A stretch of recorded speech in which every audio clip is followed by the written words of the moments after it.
You mentioned what the Packers did on the drive that culminated in no points. You know, I like reading the demeanor of players on a field, especially quarterbacks. That fourth down play, and we may work backward from there, but the fourth down play that was tipped by Kennard, I just thought the way Aaron Rodgers was acting and moving, I don't think he was into that play. And I don't think he knew what else to do. But I just had the impression as that play was setting up, he just wasn't happy with what the Packers were planning to do there. I don't know if that's true or not, but I'm absolutely going to lean into that narrative, Mike. I love that. I love that Aaron is even upset at his coaching staff in a win and taking out an undefeated team on the road in primetime. It's still not good enough for Aaron Rodgers. I did see his post-game press conference. There was a little bit of surliness. He looked like that. He had that whole like depressed lumberjack thing going on. Looked like he was going to go out into the woods with Bon Iver and come out with 2 double-sided vinyls. And I feel like the earlier we can start the conversation about is Aaron Rodgers upset with his coaching staff, I think the better for me and for you. But as an owner of the Green Bay Packers, this is why we go out and we get a guy like Randall Cobb to make him happy, to make him comfortable, so that when you end up losing some other wide receivers, he's got the security blanket right there. So good job to us as ownership and for seeing the fact that Aaron Rodgers would want to have a familiar face in the locker room. And he said something after the game that I thought was really interesting. He said, this offseason, I've really done some things and had some experiences that put stuff into place where I can truly appreciate the perspective of these are the good times that you want to appreciate. Sounds like Aaron Rodgers has been doing some ayahuasca, in which case I am 100% on board for his offseason training regimen of just going down to a sweat lodge in Ecuador and drinking all the tea that they make. We'll let you hear in a little bit what Aaron Rodgers had to say after the game. I still want to work backward because sandwiched between the fourth down play and then there was a 3rd and goal from the 1 that resulted in delay of game because he clearly didn't like the play. They didn't have any timeouts left. I mean, he used all the timeouts to get out of plays that he didn't have time to change. They were trying to milk the clock, but he wasn't happy with the look, so he takes a timeout. He gets to 3rd and goal from the 1. Clock runs out. They go back 5 yards. He has that run that would make any fullback proud, PFT commenter, where he goes head first, trying to get it into the end zone, helmet all jacked up. There's a great still frame floating around of this look of agony with his chin strap riding up his beard. Let's hear from him if he thought about sliding as he was getting closer to the end zone instead of taking on what looks like 17 Cardinals players. Aaron, did you think of sliding on the play at the goal line? Hell no. No. Every now and then you got to put your head down. Maybe I wished I, would have had a juke in the old bag, but I felt like things are collapsing and I needed to tuck that thing and put my shoulder down. We talk about this all the time, and I don't know if you watch the show or not. You probably don't. I wouldn't blame you for it. It's awfully early in the morning for you to get up. Sure you do.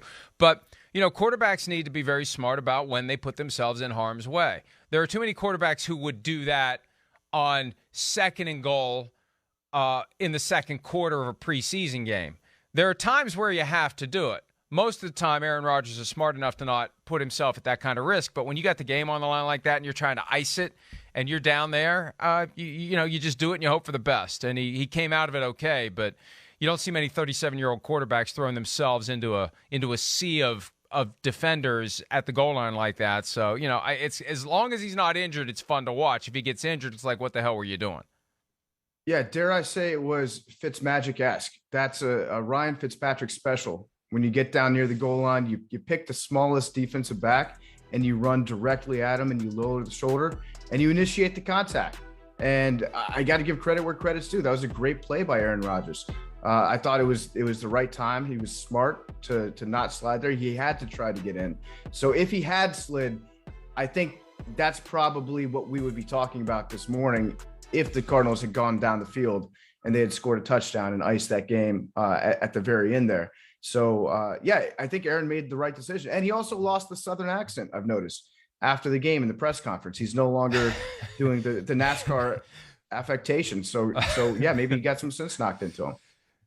It comes and goes, though. And I don't know if it's voluntary or not, like when, Costanza's elbow was jerking, but it does come and go. By the way, you can cash your ticket for the over on the first reference by PFT Commenter to the Washington football team or someone who plays on it. It was 10 and a half minutes into the show. You were way over at 19. So congratulations to those of you who had the over. Yeah, and likewise, you can cash the over on the number of Seinfeld references that Mike will be making today. I'm just calling that in advance. I'm setting it. There's going to be 4 to 5. Now that it's on Netflix, it actually might be a little bit more than that. You're getting more reps in. You got to do 4.5. You got to do a half. I always hate when the over-under is on a solid number because it sets up the push. So we'll go with 4.5. I have been watching it on Netflix even as we're on Peacock, and I don't know about the whole, mentioning Netflix while we're on Peacock, but that's where Seinfeld is. It's one of the great TV series of all time. I'm starting to realize I don't enjoy it like I used to, and I thought I would always enjoy it like until the day that I take my final breath, and I'm really starting to not enjoy it like I once did. And it's kind of disappointing. I think I've watched it too many times. Yeah, that's a you problem, Mike. So I don't know what to tell you on that one. Maybe you have to just do a total cleanse, just not watch it for a while. Or maybe it's the fact that you've been thinking about it every single day for the last 23 years and shoehorning references into every blog that you write, which I personally enjoy. But maybe you know Seinfeld so well that you're actually a funnier writer than Larry David at this point. Thank you very much for that. And what I need to do is go on whatever off-season program Aaron Rodgers did. You mentioned that earlier, how he has enjoyed this season and he loves overcoming adversity. This is one of the reasons why I thought the Packers were going to win, because everything was lined up against them. And when you got a quarterback like him who's going to be listening and looking at everything that he can use to get himself thinking that, they don't believe in us and let's just go out and show everybody how wrong they are, that's the outcome that you get. So let's hear a little bit from Aaron Rodgers talking about the Packers overcoming adversity last night, especially with Devontae Adams not available to play. I was texting with some friends today, and I said, I love when the odds are stacked against us.